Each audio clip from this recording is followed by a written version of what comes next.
Dengan kata lain, sampai batas tertentu, ini sangat menutupi kekurangan karakter Cahya Renza. Sama seperti kedudukan kepala keluarga Renza, proses suksesi normal kepala keluarga harus menunggu sampai lelaki tua Maher Renza memutuskan untuk pensiun. Dan kemudian Maher Renza secara pribadi menunjukkan siapa yang akan mewarisinya. Jika anak-anak lain keberatan, mereka harus menemukan cara untuk membuat lelaki tua itu berubah pikiran dan menjadi lebih kejam. Mungkin dia akan menemukan cara untuk menyingkirkan pewaris aslinya terlebih dahulu, dan kemudian dirinya sendiri yang naik tahta. Keluarga kaya saat ini adalah seperti ini, begitu pula para pangeran dan jenderal di zaman dahulu. Namun Tama tidak mengikuti teladan keluarga Renza. Bukan saja dia tidak mengikuti proses tradisional, dia bahkan tidak menyapa keluarga Renza saat mengambil posisi itu. Dia baru saja memberitahu Yoshua dengan nada meremehkan di depan keluarga Renza bahwa dia baru saja mengambil alih urusan keluarga Renza dan kekurangan tenaga. Karena Yoshua ingin tunduk padanya, dia harus setia padanya. Dalam satu kalimat, dia tidak hanya menaklukkan seluruh front, kata Silmis, tapi juga langsung memberitahu semua orang bahwa dia sudah menjadi kepala keluarga Renza. Dia tidak memberikan kesempatan kepada keluarga Renza untuk bereaksi atau mempertimbangkan, dan bahkan tidak repot-repot memberitahu mereka keputusannya secara langsung. Baru saja mengumumkan hasilnya langsung kepada pihak ketiga dan biarkan mereka mendengarkan. Namun justru karena pendekatan yang keras dan tidak kenal kompromi, bahwa Tama mengambil posisi kepala keluarga Renza tanpa hambatan apapun. Jika Maher Renza menolak menyerahkan posisi itu, dia hanya bisa berdiri dengan patuh dan turun tahta demi kepentingan orang lain. Ketika Sarah mendengar hal ini dari Leo, dia sangat bersemangat sehingga dia tidak bisa tidur sepanjang malam. Dia tidak pernah memperhatikan aset kecil keluarga Renza. Namun kedudukan sebagai kepala keluarga Renza menjadi simpul di hatinya. Saat itu, semua orang tahu kalau suaminya lah yang paling cocok untuk posisi ini. Tapi semua orang di keluarga Renza berpura-pura bodoh. Sehingga sampai meninggal dunia, sang suami belum bisa benar-benar menjadi pemimpin keluarga Renza. Sarah telah mengadukan masalah ini kepada suaminya, dan simpul di hatinya ini akhirnya dibuka dengan mudah oleh Tama setelah 20 tahun. Itu membuatnya sangat bahagia. Di saat yang sama, hal itu juga membuatnya semakin menantikan masa depan Tama. Pada waktu bersamaan, rumah tua keluarga Renza.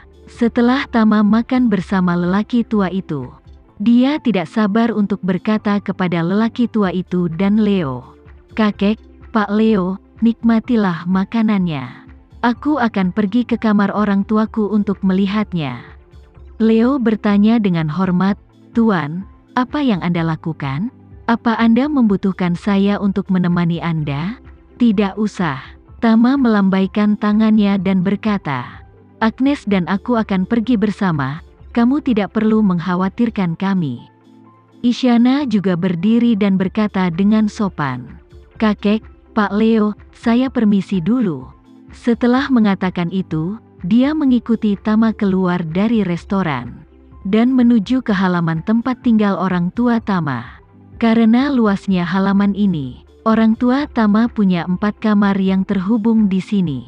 Selain ruang utama dan kamar tidur, ada juga ruang kerja dan kamar Tama sendiri. Dalam istilah awam, ini adalah apartemen 3 kamar tidur dengan 3 kamar tidur dan 1 ruang tamu. Tama telah tinggal di sini selama beberapa tahun dan cukup akrab dengan keseluruhan tata ruang di sini. Selain itu, hampir tidak ada perubahan yang terlihat jelas di sini, sehingga lebih mudah untuk membedakannya.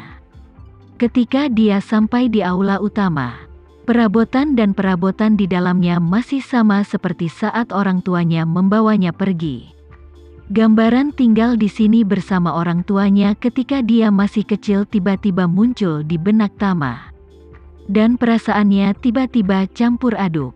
Setelah itu, dia mengajak Isyana berjalan melewati kamar terlebih dahulu. Selain furnitur, beberapa tempat tidur dan bantal telah disiapkan di ruang utama dan kamar tidur. Tapi yang jelas mereka masih baru. Akibatnya, aula utama dan kamar tidur akan kehilangan nilai mencari petunjuk. Jadi Tama memusatkan energinya pada penelitian. Ruang kerja yang diubah dari sayap halaman tidak terlalu besar. Hampir 30 meter persegi, namun memiliki 3 dinding rak buku dan banyak koleksi buku. Bahkan 20 tahun kemudian, di rak buku di ruang kerja, masih banyak buku peninggalan Cahya Renza dan Sarah. Ini adalah favorit pasangan yang tidak bisa melepaskan kacamatanya.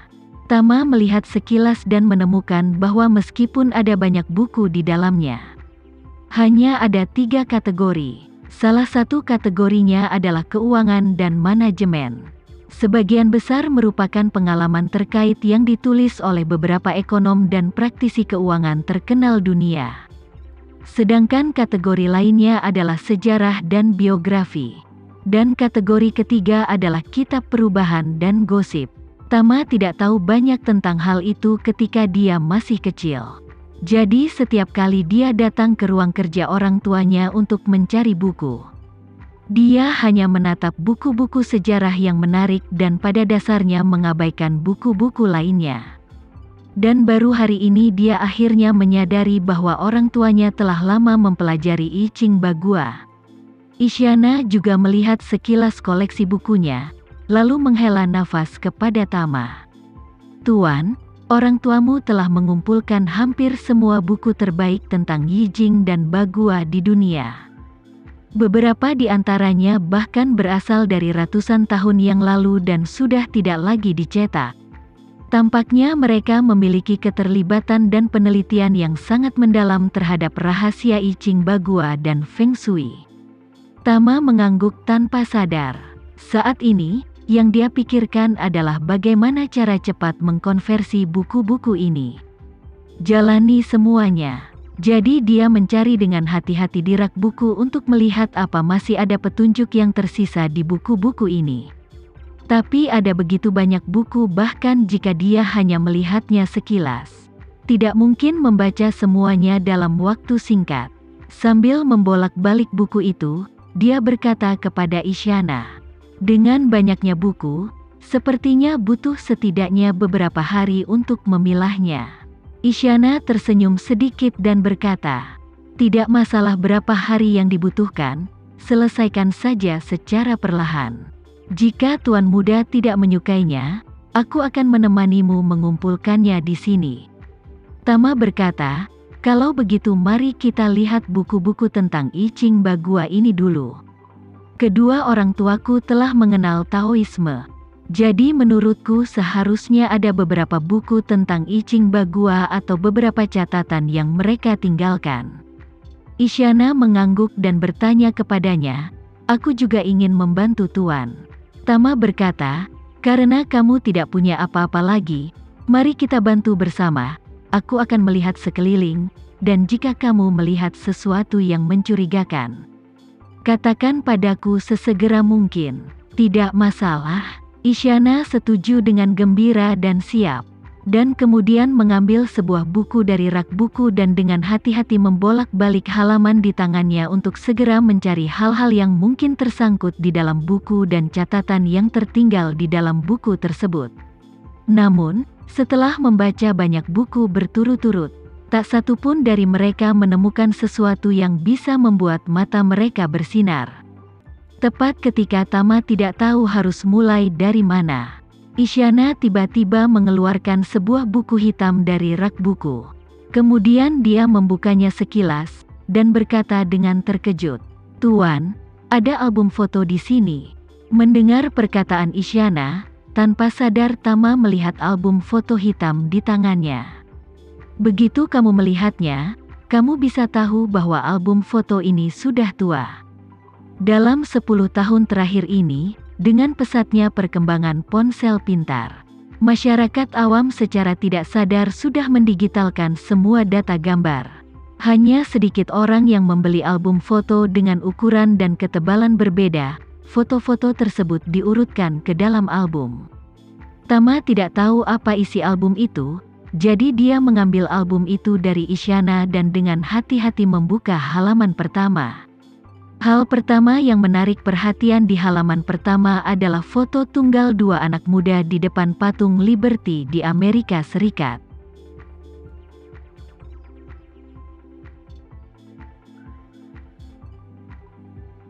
Sekian dulu ya video kali ini, kita lanjutkan lagi videonya di lain waktu.